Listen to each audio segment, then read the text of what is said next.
국민의힘 7.23 당대표 경선이 비방과 폭로로 얼룩지면서 중반에 접어들었습니다. 김건희 여사 문자무시 논란, 배신자론, 색깔론, 사천 의혹, 댓글팀 운영 의혹, 막말 공세 등에 이어 연설회장 폭력 사태까지 벌어지더니 급기야 어제는 나경원 후보가 자신의 패스트트랙 사건 공소를 취하해달라고 요구했었다는 한동훈 후보의 폭로까지 나왔습니다. 에 따라서 이번 국민의힘 전당대회를 두고 자폭 전당대회라는 말까지 나오고 있습니다. 그리고 전당대회 이후가 더 걱정이라는 우려도 지지층 내에서 팽배한 상황인데요. 이번 영상에서는 종반으로 접어든 국민의힘 전당대회와 관련한 반성을 해보는 시간을 갖도록 하겠습니다.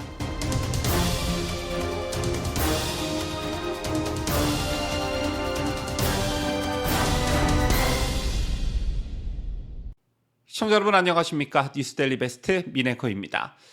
조국 혁신당 조국 대표가 더 정확히 말하자면 조국 혁신당 당대표 후보가 이것도 좀 말이 기니까 그냥 조국이라고 하죠.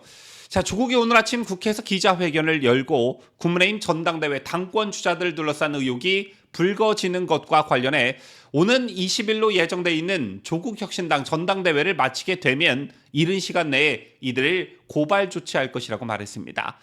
국민의힘 전당대회가 마치 범죄 집단의 자백쇼를 보는 것 같다면서 이렇게 말했는데요. 조국이 고발 조치하겠다고 한 것은 한동훈 후보의 법무부 장관 시절 댓글팀 운영 의혹과 김건희 여사 문자무시 의혹, 그리고 나경원 후보의 패스트트랙 공소 취소 부탁 의혹이었습니다. 자, 이런 의혹들을 열거한 조국은 만일 내가 법무부 장관 시절 댓글팀을 운영했다는 의혹이 불거졌거나 여당 의원이 나에게 공소 취소를 해달라고 부탁했다면 어떤 일이 벌어졌겠는가 라며 이원석 검찰총장은 이들을 수사할지에 대해 밝히라 이렇게 촉구까지 했습니다. 자, 물론 국민의힘과 더불어민주당의 전당대회와 비교했을 때 조국 혁신당의 전당대회가 별다른 주목을 받지 못하고 있기 때문에 언론의 주목도를 끌어내기 위한 그런 기자회견이었다 이렇게 보여지지만 국민의힘 전당대회가 끝나고 야권이 어떻게 나올지 짐작할 수 있는 대목이다 이렇게 볼 수가 있겠습니다. 더불어민주당 또한 국민의힘 전당대회 과정에서 폭로된 여러 가지 의혹들을 두고 연일 비판의 날을 세운다던가 수사를 촉구하는 목소리들을 꾸준히 내고 있는 상황이죠. 그래서 나오는 말이 바로 이번 국민의힘 전당대회를 빗대 자폭 전당대회라는 말이 나오고 있는 것입니다. 어느 후보를 지지하시던 간에 이번 국민의힘 전당대회를 보는 여러분들의 마음이 편치 않을 거라 생각하고 저도 답답해 미칠 지경인데요. 국민의힘 7.23 전당대회, 특히 당대표 경선이 비방과 폭로로 얼룩지면서 종반에 접어들었습니다. 김건희 여사 문자무시 논란으로 그 서막을 연 전당대회는 배신자론, 색깔론, 사천 의혹, 댓글팀 운영 의혹, 그리고 막말 공세 등에 이어 연설회장 폭력 사태까지 벌어지더니 어제는 급기야 한동훈 후보가 나경원 후보가 자신의 패스트트랙 사건 공소를 취하해달라고 요구했었다는 폭로를 했지요. 이런 일련의 과정들을 보면 이게 과연 같은 당의 사람들이 맞나? 정치적 동지가 맞나? 라는 말이 절로 나올 정도로 시급한 말들이 하루를 거르지 않고 계속해서 터져나오고 있습니다. 지금 정치 시사를 다루는 보수 유튜브 채널도 친한동훈, 반한동훈, 친윤석열, 반윤석열 이런 식으로 쫙 갈라져 있는 상황인데요. 자, 그런데 이런 모습들이, 이런 현상들이 지난 총선을 포함한 과거를 반성하고 더 좋은 정치, 더 좋은 정당을 만들자는 충정에서 나오는 것들이냐라는 것입니다. 그게 아니죠. 또 우리가 흔히 말하기를 정당의 전당대회는 축제가 돼야 한다. 당원들이 화합하는 화합의 장이 돼야 한다. 이런 말을 흔히 하고는 하는데 축제의 장은 개뿔, 이러다가 누구 하나 병원으로 실려가거나 누구 하나 깜빵에 가게 생긴 그런 전당대회가 되어버렸습니다. 물론 여느 전당대회가 치열하게 열리지 않았던 적이 있었겠냐마는 총선 참패 후 처절한 반성 속에 희망적인 미래와 비전을 보여줘야 할 이번 전당대회가 그야말로 전쟁터를 반불케 했다라는 것인데요. 더 큰 문제는 그야말로 자폭 전당대회가 되었다라는 것입니다. 특히 김 여사 문자 5건 전문 공개, 김건희 한동훈 여론 조성팀 의혹, 나경원 공소취하 요구 등은 그 파장이 국민의힘 전당대회에만 머무른 게 아니라 전국 전반으로 번져 향후에도 인화성 소재로 남게 되었고 민주당을 포함한 야권이 물어뜯기 딱 좋은 그런 먹잇감을 국민의힘이 스스로 던져줬습니다. 특히나 어제 열린 토론회에서 나온 한동훈 후보의 나경원 공소 취소 취하 요구 폭로를 듣고 정말 깜짝 놀라지 않을 수 없었는데요. 법무부 장관으로서 이재명 대표 그 당시 구속 기소하겠다고 했는데 영장이 기각됐습니다. 책임 느끼십니까? 안 느끼십니까? 법치에 대한 시스템을 잘못 이해하고 계시네요. 구속영장이 기각됐다고 해서 정치적 중립 의무가 있는 법무부 장관이 책임을 느껴야 한다는 말씀 계속 반복하시던데요. 아무리 정치라 하더라도 좀 몰상식한 얘기 진짜 같아요. 저는 몰상식이요. 저는 법무부 장관으로서 기본적인 본인의 책무를 알지 못하고 법무부 장관을 내 일을 하신 것 아닌가 이렇게 생각을 합니다. 아니 자, 그 당시에 영장 기각되면서 강서구청장 선거도 졌고요. 그 다음에 법무장관 그 당시 영장이 기각되고 나서 많은 분들이 이재명 대표에 대해서 우리가 얘기했던 형사적 혐의가 다 무죄인가 무혐의인가 이런 생각을 하게 되었습니다.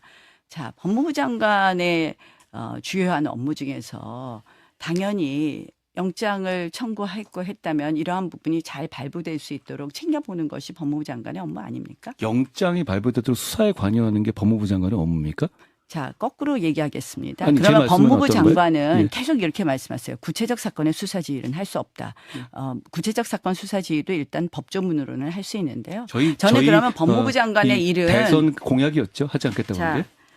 한동훈 후보의 얘기대로 하면요. 법무부 장관은 일체 사건 수사하고는 아무런 관련이 없고 그건 검찰총장이 할 일이다. 이런 취지세요. 그렇죠? 그게 우리 시스템입니다. 그래야 하고요. 아니죠.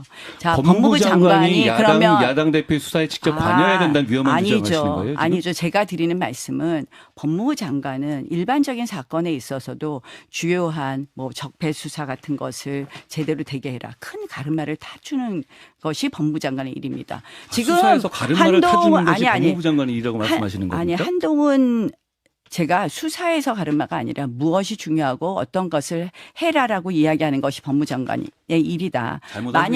만약에 한동훈 후보의 논리대로 하면요. 법무장관은 할 일이 출입국 관리하고 교정행정밖에 없겠어요. 법무행정을 잘못 이해하고 계시네요. 대단히 많은 일을 하고 있습니다. 자, 지금 사실은 그 부분에 대해서 책임이 없다는 것 자체가 굉장히 전략적이지 못하고 외화내빈이다.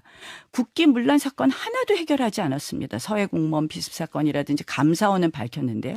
법무부는 한 일이 없습니다. 법무장관이 검찰총장 다 추천하고 임명하지 않습니까? 검사들 배치하는 거 다 법무장관이 하는 거 아닙니까? 주요 사건 제대로 안 된다면 인사권 행사해야 되는 것 아닙니까?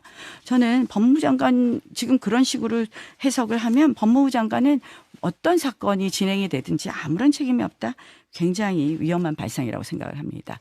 선대위원장으로 하신 거 말씀드리겠습니다. 선대위원장도 답변을 할 기회를 주셔야 될 것 같아요. 충분히 저한테 말씀 정말 1분 정도 발언 제가 잠깐 좀 끼어들겠습니다. 1분 정도 나 의원님께서 말씀을 하셔서요. 예, 그럼 답변 기회를 한번 갖다가 질문하시는 걸로 할까요? 예. 당무 개입 위험하다고 하시던데 탄핵 제일 많이 말씀하시고 당무 개입 제일 많이 말씀하신 게 바로 나 후보님입니다. 7월 10일 날 나 후보님은 페북에다가 원희룡 후보 출마 자체만으로도 당무 개입이다 이렇게 말씀하신 적 있죠. 그거 자체가 본인이 이 프레임을 공포하고 오히려 더 공고하게 하는 거 아닌가 말씀을 드리고요. 그리고 법무부 장관은 구체적 사안에 개입할 수 없습니다. 저는 어차피 정책적인 얘기에 관여된 거긴 합니다만 나 의원님께서 저에게 본인의 그 패스트트랙 사건 공소 취소에다가 부탁하신 적 있으시죠? 저는 거기에 대해서 제가 그럴 수 없다고 말씀드렸고요. 그런 식으로 저희가 구체적 사안에 개입할 수 없습니다. 법무부 장관은. 그거는 구체적 사건이 아니라요. 실질적으로는 그거는요. 저의 유무죄에 관한 것이 아니라 우리 헌법과 법치를 바로 세우느냐 아니냐의 문제입니다. 저의 유불리는 중요하지 않다고 생각을 합니다. 자, 법무부 장관이 구체적 사건의 수사 지휘권을 남용하는 것은 저는 맞지 않다고 생각을 하지만 무엇이 중요한지 자, 마약 사건을 우리가 해결해야 된다. 이런 지침 그거 당연히 하는 겁니다. 그렇게 법무부 장관의 일을 그 정도 생각하고 하셨다면 걱정이 많이 된다는 말씀 드리고요. 그러니까 외화내분이라는 이야기를 듣습니다. 정말 참 참담합니다. 자, 물론 한동훈 후보를 지지하는 쪽에서는 나경원, 원희룡 후보는 한 후보에 대해 온갖 폭로를 다 해놓고 한 후보가 이것에 대한 반격 차원에서 한 폭로를 가지고 비판할 수 있는 것이냐라고 반발하시겠지만 이건 정말 차원이 다른 문제입니다. 다른 것을 다 떠나 한동훈 후보 스스로에게 마이너스가 될 가능성이 높다라는 것인데요. 우선 안정적 선두를 달리고 있는 한동훈 후보의 전략과 한동훈을 따라잡아야 하는 2, 3위에 머물고 있는 나경원, 원희룡 후보의 전략은 다를 수밖에 없습니다. 원희룡 후보가 한동훈 후보와 지지율 차이가 많이 나는 것을 극복하기 위해 또 한동훈 후보와 1대1 구도를 만들려는 의도를 가지고 수위 높은 공격을 한 것은 맞습니다. 자, 이게 이번 전당대회가 과열 양상을 띠기 시작한 한 가지 요인이라고 보는데요. 자, 물론 박빙의 승부라고 한다면 한 후보도 자신에 대한 공격을 맞받아치면서 상대 후보에 대한 네거티브를 할 수 있겠지만 압도적 1위를 달리고 있기 때문에 좀 여유로운 모습을 보여주는 게 그리고 자신에 대한 비판을 수용하는 모습을 보이면서 다른 후보들을 포용하는 모습을 당원들에게 어필하는 게 오히려 득이 된다라는 것입니다.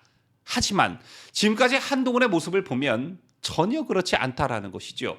그리고 어제 나온 나경원에 대한 한동훈의 폭로의 경우에는 나경원 한 사람만을 위한 공격에 그치지 않는다라는 것입니다. 이게 무슨 말이냐면 지금 패스트트랙으로 재판을 받고 있는 현역 의원들이 한 30명 정도 그리고 당협위원장을 포함해서 3, 40명 정도 되는 분들이 재판을 받고 있는데 한동훈이 어제 그 사람들의 감정선을 심각하게 건드렸다는 것입니다. 그리고 더 나아가 그때를 기억하시는 분들이 대다수일 테지만 당시 황교안 대표 체제에서 원내대표였던 나경원이 빠루를 들 수밖에 없고 다수의 국민의힘 의원들이 물리적 행사에 나설 수밖에 없었던 이유는 문재인 정권에서 자행됐던 공수처와 기계하기 짝이 없는 연동형 비례대표제 때문이었습니다. 재런 자유한국당의 처절한 몸부림에 제 기억으로는 거의 모든 보수파 진영 전체가 하나가 돼서 이를 막기 위해 하나가 되었던 그런 사건이었습니다. 패스트트랙을 온몸으로 저지하고 저항했던 당시 자유한국당 의원들의 행동은 올바른 행동이었다라는 것이고 많은 지지층들이 그것에 박수를 보내고 응원을 보냈던 것입니다.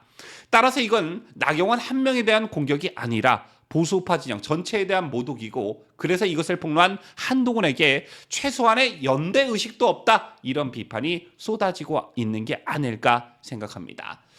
또한 이건 한동훈뿐만 아니라 나경원, 원희룡, 윤상현 모두에게 해당하는 얘기일 텐데 이제 앞으로 이들이 서로 어떠한 신뢰를 가지고 어떤 내밀한 얘기를 나눌 수 있겠느냐라는 것입니다.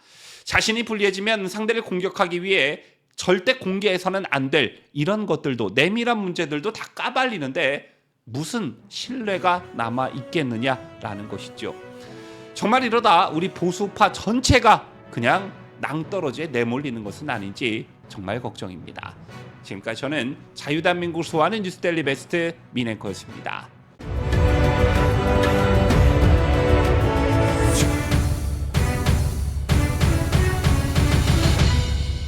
함께해요. 뉴스데일리 베스트.